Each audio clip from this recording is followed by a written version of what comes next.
Epione pain management and regenerative centre. ఇక మీ నొప్పులు శాశ్వతం కావు.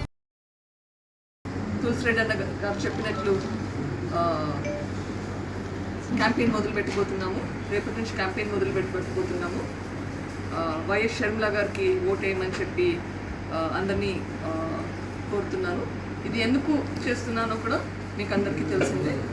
వైఎస్ వివేకానంద రెడ్డి కోరిక నిలబెట్టడానికి, ప్లస్ ఆయనకు జరిగిన అన్యాయం అంత కిరాతకంగా, వివేకానంద రెడ్డి గారిని అంత కిరాతకంగా చంపారు. గొడ్డలితో నరికి నరికి చంపారు. అటువంటి వాళ్ళకు ఓటు వేయకూడదు అని ప్రజలందరికీ కోరుతున్నాను. ఈ నెల 20వ తేదీన కడప పార్లమెంటుకు కాంగ్రెస్ పార్టీ అభ్యర్థిగా వైఎస్ షర్మిలారెడ్డి గారు నామినేషన్ వేస్తున్నారు. జిల్లా వ్యాప్తంగా ఉన్న కాంగ్రెస్ శ్రేణులు, కాంగ్రెస్ పార్టీ అభిమానులు, ప్రజలు ఆ నామినేషన్ కార్యక్రమానికి తరలి రావాలని కాంగ్రెస్ పార్టీ విజ్ఞప్తి చేస్తారు. 18 సార్లు ఎన్నికలు జరిగినాయి కడప లోక్సభ స్థానానికి. 18 సార్లకు గాను 10 సార్లు కాంగ్రెస్ పార్టీ గెలిచింది, 4 సార్లు సిపిఐ, 3 సార్లు వైకాపా పార్టీ, 1 సారి తెలుగుదేశం పార్టీ. మొత్తం 18 సార్లకు గాను 10 సార్లు కాంగ్రెస్ పార్టీ గెలిచింది. అంటే దీన్ని బట్టి కడప లోక్సభ స్థానం కాంగ్రెస్ పార్టీకి కంచుకోట అనేది స్పష్టమవుతోంది. లేదా కడప జిల్లాలో జరిగిన అభివృద్ధిలో సింహభాగం కాంగ్రెస్ పాలనలో, ప్రత్యేకించి రాజశేఖర రెడ్డి గారు కాంగ్రెస్ పార్టీ తరఫున ముఖ్యమంత్రిగా ఉన్న కాలంలో జరిగింది.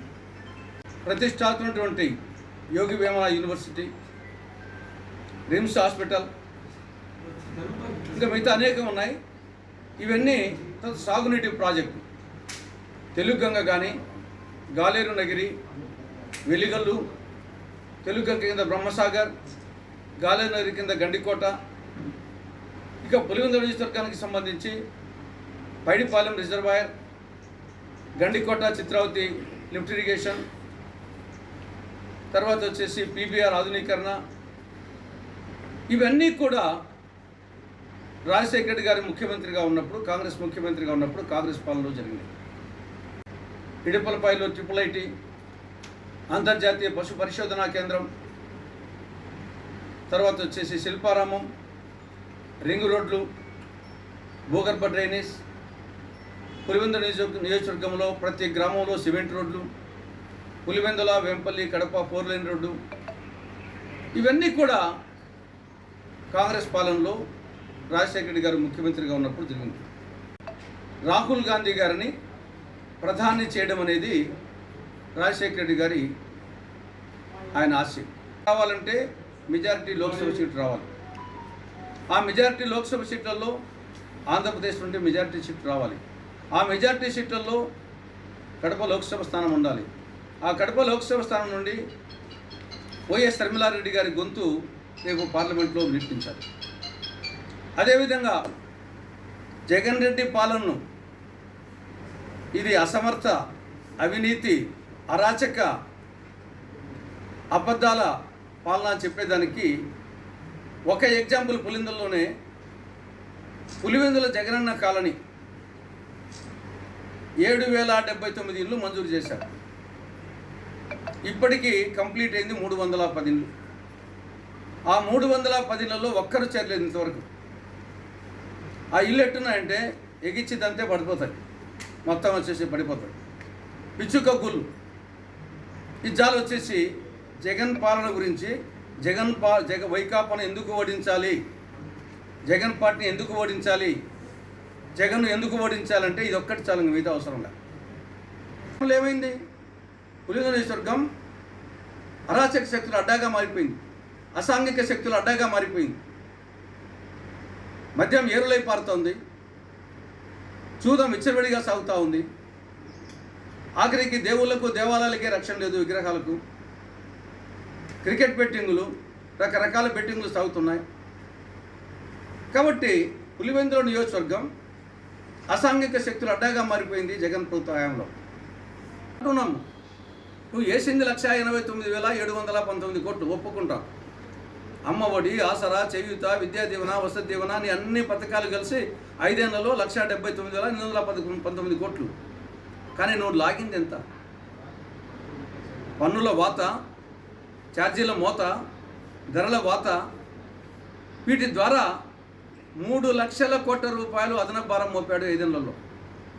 3 లక్షల కోట్ల రూపాయలు.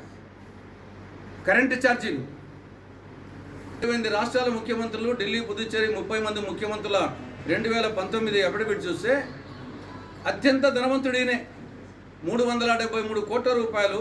అది బ్లాక్ మనీ కాదు, వైట్ మనీ 2019లో చూపించింది. మిగతా ముఖ్యమంత్రులు అందరిది కలుపుకునే అంత లేదు. ఈయన వచ్చేసి పేదవాడంట. ఏమీ కాదు, ఇవి కట్టుకొని చాలవు, కప్పుకొని చాలవు. పెళ్ళింటి కాడ కుక్కలు కొలుతున్న గొల చేయడం అనేది అప్పనిచ్చేసి ప్రత్యేక హోదా ఇచ్చే శక్తి లేదు, తెచ్చే శక్తి లేదు. కానీ ఏదో పెద్దగా తెచ్చే వాళ్ళతో పోసి కొడతా ఉంటారు. ఉడత ఊపిరే తప్ప చింతకాయలు రావు ఈ ప్రాంతీయ పార్టీలతో. కాబట్టి రాబో ఎన్నికల్లో ఈ దుష్ట చతుష్టయ పార్టీలను బీజేపీ, వైకాపా, టీడీపీ, ఇక్కడ జనసేన లేకపోవచ్చు కానీ పక్కనే ఉన్నాయి. ఈ దుష్ట చతుష్టయ పార్టీలను ఓడించి అటు కేంద్రంలో, రాష్ట్రంలో కాంగ్రెస్ పార్టీ అధికారంలోకి రావడమే, మళ్ళీ ఇందిరమ్మ రాజ్యం, రాజన్న రాజ్యం తేవడమే లక్ష్యంగా ఈ ఎన్నికల్లో కాంగ్రెస్ శ్రేణులు, ఇండియా కుటుంబంలోని భాగస్వామ్య పక్షాలు అటు సిపిఐ, సిపిఎం మిగతా పార్టీలతో కలిసి కార్యాచరణ ప్రణాళిక రూపొందిస్తూ ఉంది. మరిన్ని వీడియోస్ కోసం ఛానల్ ని సబ్స్క్రైబ్ చేయండి. లేటెస్ట్ అప్డేట్స్ కోసం వాట్సాప్ ఛానల్ ని ఫాలో చేయండి. అండ్ లింక్ డిస్క్రిప్షన్ లో ఉంది.